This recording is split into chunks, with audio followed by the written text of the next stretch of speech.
Hi, is this Ottmar? This is Ottmar.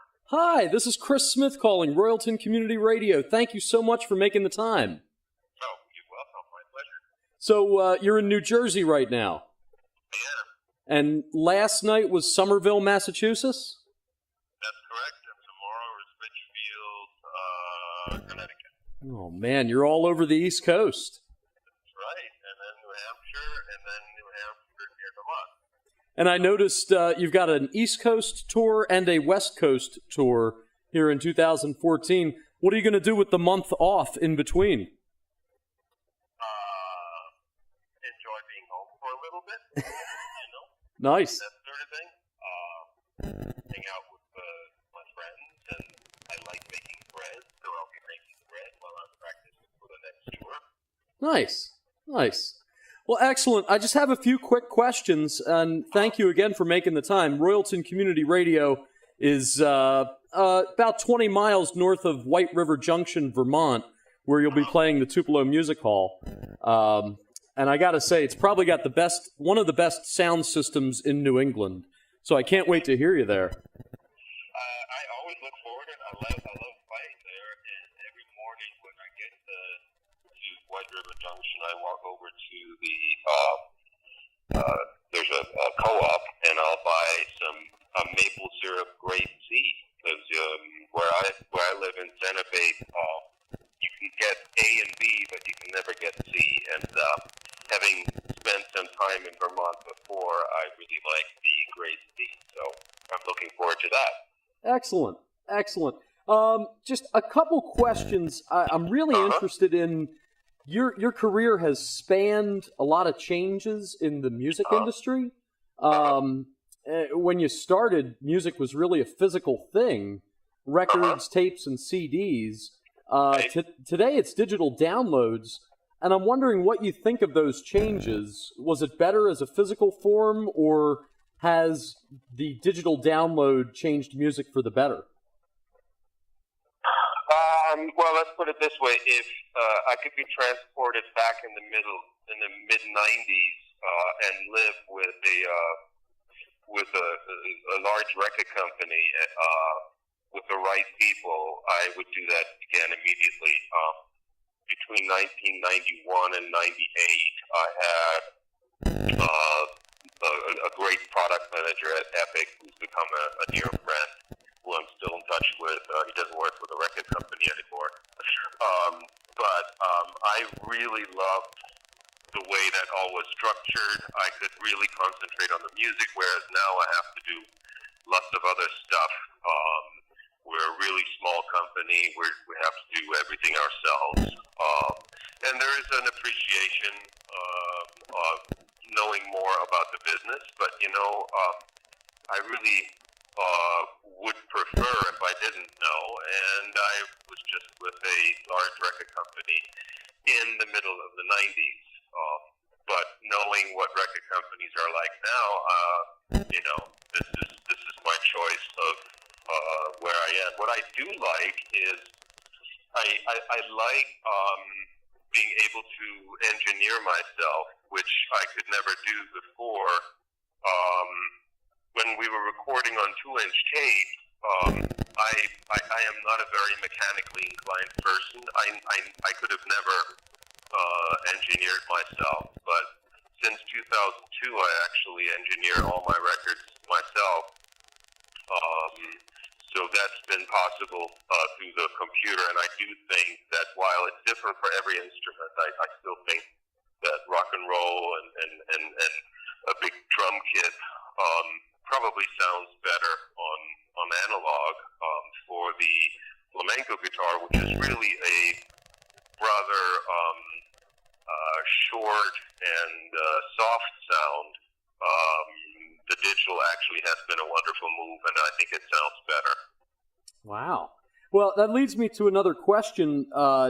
Your recent album, Bare Wood, that was one where the technology was inherent in the process. You recorded, let me get it straight, you recorded electronic sounds and then layered upon it acoustic instruments. I'm sorry. No, it was a little different.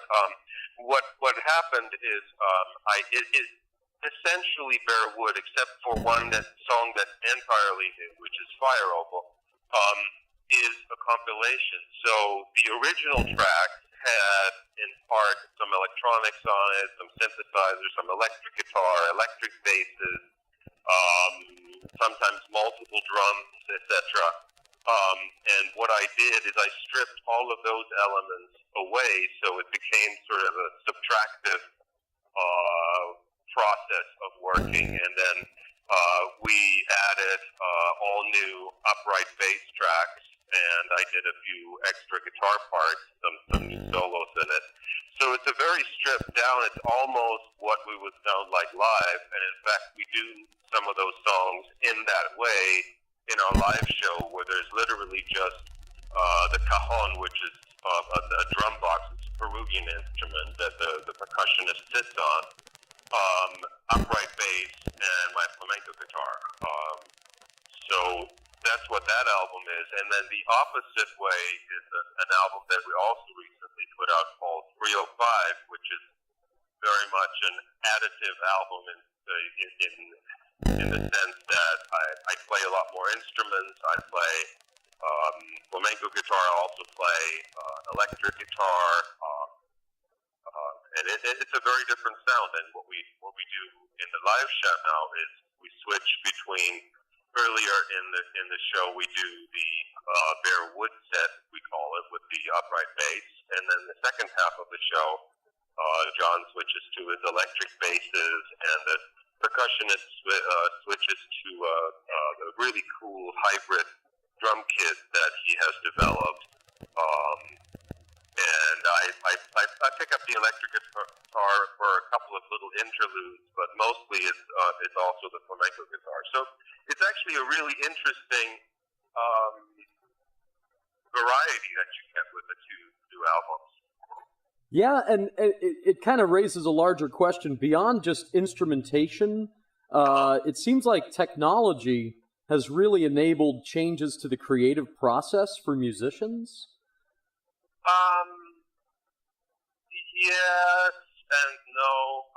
I have to say I went and got rid of a lot of that technology. I remember a couple years ago really not liking what my electric guitar sounded like through a digital amp, and so I got rid of that stuff. And on this album, I finally, I think, have a sound I like with a real amp and really nothing in between. There's not a lot of stomp boxes or signal processors of any kind. It's just a guitar through an amp, and I think I use a wah-wah on a few songs and a talk box, and that's it. And in the same way, in the mid-90s, I started using some samples and stuff, and okay. I've given up on that too. I prefer to create the sounds myself. So I think part of this whole digital thing that's interesting is that in some cases we do revert back to, other ways of working that are actually, I think, more interesting. So I hope with some of the move towards digital, we don't sort of throw everything out with the bathwater, because if we switch too fast, we will no longer have some of the analog equivalents. And I think in some cases they are better. We just have to. That's the sort of thing we have to decide, and it takes time. Like, for example, with digital amps, I really never liked the way they sound. I was seduced by the amazing amount of variety one could get. But in the end, if you've got one really cool guitar sound, who cares about having great variety? Yeah, that seduction, I think, is becoming quite an industry in itself. When you think right. of all of the effects and the gearheads, right. that they may spend their time better actually making music. Well, I think that's one of the results I came to myself. Rather than listening through a ton of samples to find one I want, why not go around with a microphone and find the sample that I make a new sample. I find that a lot more interesting. Everybody can sit with their laptop in their bedroom and listen to 1,000 samples and pick some really cool ones. It's just not how I want to spend my time. Yeah, absolutely. I only have two more questions for you. The next one, though, is kind of theoretical in the same vein. There's a lot of musicologists now that are they're calling our culture post-fidelity. Folks are becoming less concerned with the quality of the sounds they hear, and if concerned by anything, it's the ubiquitous nature of music, that we would expect it to be just about everywhere we go, in the grocery store and waiting rooms and such. 20 years ago, I found a quote in Musician Magazine that background music to work by, to think by, or as foreground music when the listener tries to relive the artist's emotions or intentions. Two ways of thinking about instrumental music. I'm wondering, how has that changed? How would you respond to the post-fidelity crowd? Well, I think the Kickstarter of Pono sort of proves that hopefully a little bit wrong, where they wanted to get $800,000 to develop and make the Pono player, which will play FLAC, which is a free lossless audio codec. So unlike MP3s, which are lossy and don't give you everything that was recorded. In fact, in some cases, they sound downright miserable.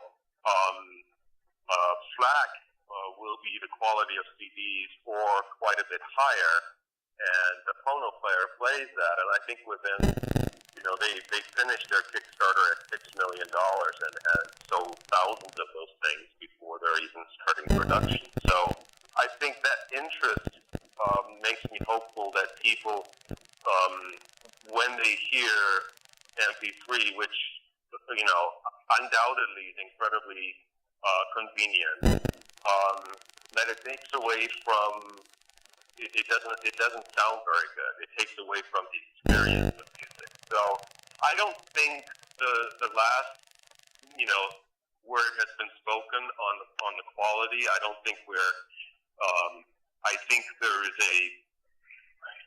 we are in a period where we're thinking about a lot of those things, that maybe it is more interesting to listen to one album at high quality repeatedly than to listen to snippets from 20 million songs. I personally know that I remember buying vinyl albums, and thinking, I don't like song number 3. But then getting too lazy to pick up the needle to go to song 4 from song 2, and then over a few weeks of time of listening to it going, you know what, song number 3 is the best song on the album. Right. This happened to you, right? Yeah. I think that exposure to what you may not like at first is an important quality in music.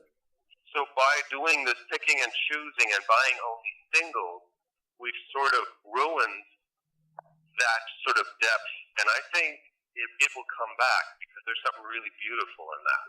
And it's the same thing with relationships.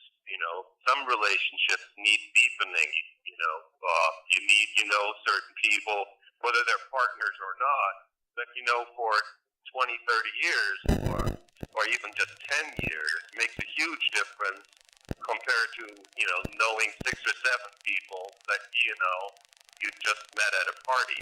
Right. And I think it's really similar with music. It's in fact with everything that we do. And I personally would love to have. I heard a story years ago that the German band Kraftwerk has nail clippers with them everywhere. And when they hear music in elevators, they try their hardest to find the audio cable and snip it, because I find music, the worst to me is going to a gas station and hearing like power pop or country and western music. Not that I have something inherently against those styles of music, but at a high volume at a gas station, it can make me really go insane.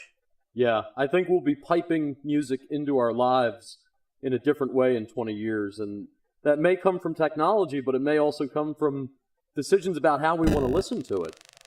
I would like there to be actually less music and have be able to pay more attention to it. I find a lot of the restaurants that play music, especially the ones that play music loud, they are obviously very aware that they have a bad design. Their restaurant is not creating the ambiance they're looking for, so they're playing music. It's a Band-Aid. It's not, it's something right now that everybody goes, hey, look, I can get 20 million songs on Spotify, and I can, play music everywhere. I don't think, my gut feeling is that doesn't necessarily last. Yeah. Wow, man, we covered it. Thank you so much. This is nothing else. I'm going. I'm ready for more, man. Well, just in general about touring, you spent a lot of time in your life on the road. Do you have any favorite venues, favorite countries to visit? I've been touring for 25 years now, and I've seen a lot of countries, and even within countries, take the U.S. for example, you've got audiences that, are rambunctious in a good way. You've got audiences that are so quiet that you go, oh my God, I think they're hating it. And then, at the end of the show, they'll give you like a standing ovation. So the thing I've learned is that audiences are just different, not just from country to country, but really from city to city. And I really appreciate it all. We have to tour a lot because, as you know, income from recorded material is way down for all of us. But I do still enjoy it, and the way we set it up is we really mix between, nice old theaters, performing arts centers, and then also clubs, because you get a much more immediate connection with the audience when they're right in front of you. Yeah. I remember touring with Santana in '96, and every night was a shed that held about 15 to 25,000 people. And literally, after a few weeks of that, you have no idea where you are because you're never in a city. You're actually just on the outskirts, and every shed pretty much looks alike. So we try to avoid that sort of feeling by really mixing up the venues that we go to, and I really enjoy that. Yeah. One question that I ask everybody, if you could collaborate with anybody, living or dead, who would it be? Oh, man. That would have to be a long list. I mean, I like seeing how I can work with people. I've played on records that probably would surprise you, everything from, Kenny Loggins, Celine Dion, to like dance stuff from Mexico, disco things, world music. I've performed with African kora players. I've played with Arabic oud players. I really like a lot of different kinds of music. So, I mean, if I got a call from anybody, I usually, if I can fit it in my schedule, I love doing that sort of thing because it's just how does my sensibility fit with somebody else? Yeah. And whether it's pop or classical, I always enjoy it. Nice.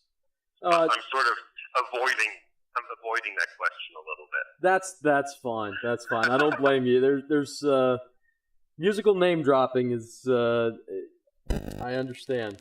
Well, I want to say thanks once more. Yeah, I very much appreciate it. This will be airing tonight on Royalton Community Radio in advance of your show on Saturday at the Tupelo Music Hall. Great. I'm looking forward to it. Excellent, excellent. Ottmar, thanks again for the time. I look forward to the show. Thank you. Bye-bye. All right, take care. Bye-bye.